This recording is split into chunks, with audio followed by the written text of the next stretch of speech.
Le syndrome de l'imposteur chez le haut potentiel. Bonjour à tous, je suis Florent Rousset, coach professionnel et j'accompagne spécifiquement les entrepreneuses connectées, hypersensibles, zébrées, intuitives ou au potentiel, que ce soit au potentiel émotionnel ou au potentiel intellectuel, à développer leur activité professionnelle. Et aujourd'hui, je vous parle de ce fameux syndrome de l'imposteur qui fait couler beaucoup d'encre. Et c'est simplement le fait de ne pas se sentir légitime, de ne pas se sentir à sa place, de ne pas se sentir assez expert ou professionnel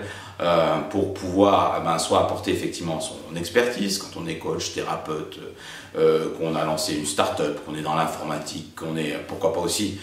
dans la côté économie très terrienne, qu'on a lancé une entreprise dans l'agriculture aussi, dans le bio, voilà, des clients de tous horizons et des clients de tous horizons qui viennent me voir et effectivement qui pourraient avoir, et tu te reconnais peut-être dans ce cadre-là, avoir ce fameux syndrome de l'imposteur. Alors c'est un paradoxe. Tu es peut-être d'un côté au potentiel, multipotentiel, et tu as un tas de ressources, un tas de capacités intellectuelles, émotionnelles, cognitives, relationnelles, de créativité, etc., des expertises, des savoir-faire. Tu as peut-être suivi aussi des longues études ou pas, tu as appris des choses sur le terrain, donc tu as tout un tas de bagages, tout un tas de choses que tu peux apporter, donc souvent avec un niveau d'expertise assez haut. Et puis de l'autre côté, effectivement, dans l'équilibre de la balance, tu n'as pas forcément cette légitimité à la hauteur ou ce niveau de confiance et d'estime de toi, parce que c'est beaucoup une histoire de confiance et d'estime de soi, à la hauteur de tes compétences, de ton expertise. Et tu peux avoir un niveau d'expertise, un niveau de formation, un niveau d'expérience assez haut, et finalement toujours qu'on te considérait plutôt très bas. Donc là, il y a un équilibre à trouver, et je suis là pour t'aider à trouver cet équilibre-là et à te questionner. Alors, sur ce fameux syndrome, qu'on appelle syndrome ou pas, c'est aussi un usage et des fois un abus de ce langage-là. En tout cas, je vais surtout te parler d'estime et de confiance en soi. Alors, quand tu es une personne au potentiel, que tu aies été diagnostiqué par un test de QI supérieur à 130, que tu sois pas forcément au potentiel intellectuel, mais au potentiel émotionnel. Alors, certains diront, ça n'existe pas là au potentiel émotionnel. En tout cas, pour moi, c'est cette capacité à ressentir, à percevoir les choses, à être en contact avec ses propres émotions, à être en contact avec les émotions des autres, être en relation avec les autres, à pouvoir aussi avoir peut-être aussi de l'intuition, de l'instinct, sentir les choses, pouvoir avoir la vision, etc. À être connecté à différents niveaux et avoir des capacités comme ça, émotionnelles, intuitives, cognitives assez développées et parfois aussi de la multipotentialité, c'est-à-dire de pouvoir utiliser ces ressources dans différents secteurs d'activité. Donc tu me diras, quand on est une personne avec plus ou moins ces différentes facettes, on est plutôt quelqu'un qui devrait avoir légitimement confiance en lui, pouvoir proposer une expertise forte, pouvoir la proposer à ses clients, pouvoir aller proposer ses produits ou ses services, et pouvoir générer comme ça de l'abondance et devenir leader sur son marché ou ses différents marchés si on a une activité ou de multiples activités. Eh bien, c'est pas forcément évident, ça va pas forcément de pair, parce qu'il faut arriver à dépasser ce stade, effectivement, de pouvoir assumer sa haute potentialité ou sa multipotentialité. C'est-à-dire qu'à un moment donné, eh bien, effectivement, on peut se dire, et ça a été aussi mon cas, de me dire, voilà, j'ai plein de ressources, des capacités intuitives, des capacités émotionnelles, cognitives. J'ai été consultant en communication, en création de marque, en web marketing. Je suis également coach professionnel, je fais par ailleurs de la thérapie énergétique et sonore, et c'est ce qui m'a d'ailleurs amené à l'accompagnement de l'humain. Je peux coacher des équipes, etc. Donc tout un tas de ressources, de créativité avec des méthodologies d'intelligence collective que je peux mobiliser. Donc de quoi me sentir, et c'est certainement dans ton cas, liste toutes les ressources que tu as, toutes les compétences que tu as, toutes tes expertises, tout ce que tu pourrais proposer à tes clients, toutes les formations que tu as faites. Et si tu es un être, on va dire, au potentiel, multipotentiel, tu t'es intéressé à beaucoup de choses, tu as lu beaucoup de livres, tu t'es formé, tu as rencontré des gens, tu as vécu beaucoup de projets, beaucoup d'expériences, un gros capital de choses que tu peux apporter à tes clients si tu arrives un tant soit peu à les assembler et en faire quelque chose d'essentiel pour eux. Ça sera un autre sujet concernant le marketing et l'offre que tu pourras avoir. En tout cas,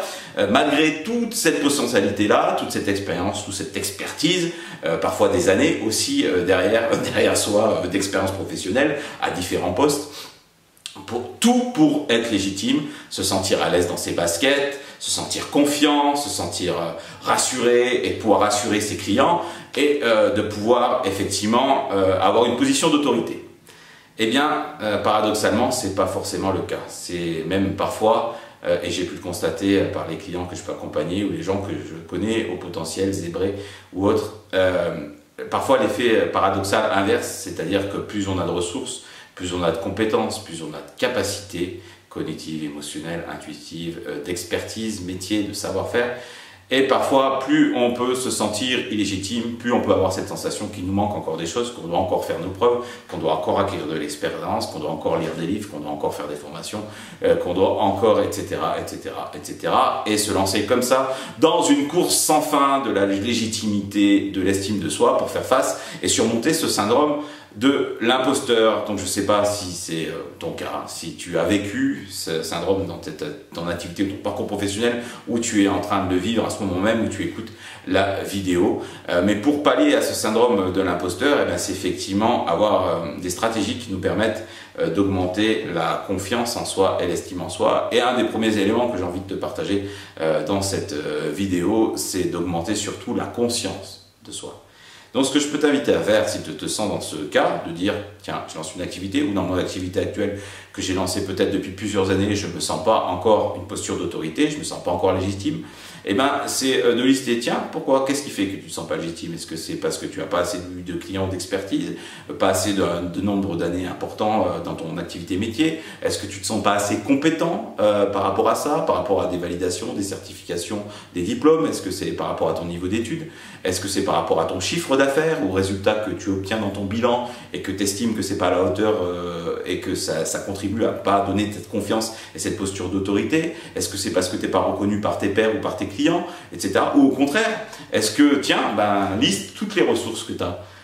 Prends conscience de tout ce que tu as fait jusqu'à présent dans ton métier, le nombre d'années que tu exerces, les différentes activités que tu as eues, les compétences que tu as pu acquérir, les résultats positifs que tu as pu obtenir. Obtiens peut-être aussi des témoignages de tes clients qui te font un retour sur le bénéfice qu'ils ont pu avoir de tes produits ou de tes services. Regarde peut-être les diplômes, les attestations que tu as pu avoir, les certifications de qualité. Regarde toutes les réussites professionnelles que tu as pu avoir. Prends un peu de distance, de hauteur sur ton parcours et regarde tout ce que tu as pu obtenir jusqu'à maintenant. Et connecte-toi à toutes tes capacités, toutes tes expériences positives, tes expériences aussi peut-être difficiles, plus négatives, mais qui t'ont apporté un savoir-faire, qui t'ont obligé à aller chercher des solutions nouvelles, peut-être apprendre de nouvelles choses, à te former. Regarde, fais un inventaire en fait de tout ce que tu as effectivement de positif, tout ce que tu as accompli jusqu'à maintenant et tout ce que tu pourrais aussi proposer à tes clients aujourd'hui et dans lequel eh bien, tu es la personne la plus légitime. Parce que tout ce que tu as transcendé, vécu, dépassé pour toi ou tes propres clients en les aidant, en les accompagnant, en leur rendant des produits, tes services, tes conseils, peu importe dans l'activité dans laquelle tu es, ce sont des preuves tangibles, des preuves dont tu peux prendre conscience, qui sont bien là, palpables, dures, dans la matière, réelle, et que tu peux changer ton regard sur cette réalité-là et voir vraiment tout ce que tu as pu accomplir et toutes les ressources dont tu disposes. Et du coup, avec aussi parfois un peu d'aide de l'extérieur, demande à ton entourage aussi, pourquoi pas, si ton entourage est bienveillant, de savoir quelles qualités te reconnaissent, quelle expertise il voit chez toi, quelles compétences, interroge tes anciens clients pour savoir effectivement comment ils ont vécu l'expérience de tes produits ou de tes services, pour savoir ce que cela leur a apporté. Et quand tu récoltes cette somme-là d'informations, cette pile d'informations-là, bénéfices positifs par rapport à tout ce que tu as accompli, et bien là, logiquement, le syndrome de l'imposteur devrait déjà disparaître ou en tout cas s'atténuer. Bon, il se peut aussi que tu aies des blessures plus profondes qui t'impactent à ce niveau-là par rapport à l'estime et la confiance en toi. Et je n'en parlerai pas forcément dans cette vidéo, mais ça peut être aussi un travail aussi thérapeutique, osons le mot aussi employé. Et j'y ai eu également aussi recours de mon côté. C'est souvent une piste qu'on néglige en tant qu'entrepreneur ou entrepreneuse pour dépasser ses limites, ses obstacles, parce que le syndrome de l'imposteur, si tu as encore ce manque d'estime et de confiance en toi, eh bien, va être un vrai obstacle que tu dois surmonter parce qu'elle bloque le développement. Ça bloque le développement de ton entreprise, ça bloque les résultats que tu peux obtenir, ça bloque tes perspectives, tes projets qui te tiennent à cœur, que tu as envie de mener jusqu'à terme et de réaliser, ça bloque l'impact positif que tu pourras avoir avec ton activité, ton entreprise, ça bloque ton épanouissement personnel en tant qu'entrepreneuse et ça bloque le développement de ton activité. Donc c'est le moment effectivement que tu t'en occupes plus que jamais. Alors si cette vidéo te parle et si tu as envie d'échanger plus longuement sur ce syndrome de l'imposteur que tu peux reconnaître chez toi et que tu as envie de développer ta confiance et que ton estime en toi et que tu souhaiterais être une entrepreneuse épanouie, qui ait confiance en toi, qui fasse figure d'autorité, qui connaît ses limites, mais qui connaît aussi et qui est fière de ses expertises, de ses capacités, aussi de tout ce qu'elle a apporté, qui est ce niveau de conscience-là, et du coup ce niveau de conscience, ce niveau de confiance, ce niveau d'estime, et qui peut être une vraie figure d'autorité sur son marché. Si tu as envie de devenir cette entrepreneuse-là et que tu te sens bloqué avec ce syndrome de l'imposteur et que tu sens que ça résonne en toi dans cette vidéo, qu'il y a des obstacles qui te bloquent, et ben je t'invite d'ores et déjà, en fait, le plus simple, c'est de prolonger cet échange ensemble en prenant un rendez-vous directement dans le descriptif de cette vidéo, dans les commentaires, pour pouvoir échanger par téléphone sur ce sujet-là et t'aider à faire un pas de plus au-delà du syndrome de l'imposteur pour avoir la confiance en toi nécessaire et atteindre tous tes projets en tant qu'entrepreneuse. Voilà, donc j'espère que cette vidéo te parle, cette vidéo t'apporte de la valeur. N'hésite pas à la commenter, à me dire ce que tu en penses, si toi aussi tu es victime de ce syndrome de l'imposteur-là, à cliquer sur le petit j'aime si c'est le cas, à t'abonner à la chaîne YouTube pour qu'on puisse, que je puisse continuer à t'accompagner durant mes vidéos. Et je te dis à bientôt pour d'autres vidéos sur ce sujet et tant d'autres.